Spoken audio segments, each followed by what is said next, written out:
a piece of cake, Jonas, kaya lalamunin ka ng buo. Davao game!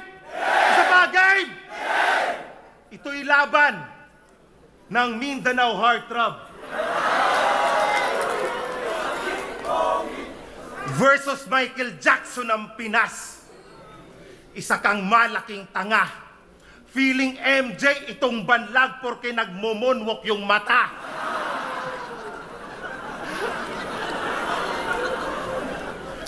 Michael Jackson ng Pinas, yun ay sobrang labo. Parang mga mata mo nas. Sobrang layo. At asinsado ka namin. Max, yung suot puro na fine clothes. Kinukuha nga siya dati ng X-Men. Siya yung papalit kay Cyclops. Puta, yung laser niya pag ganun, no? Tweng! Tweng! Tweng!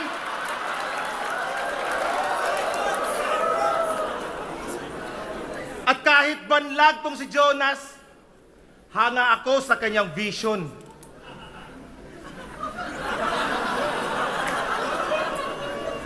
Alam niyo ba yung vision niya sa buhay? Magkaroon ng isang vision. Kasi tingnan niyo naman yung mata.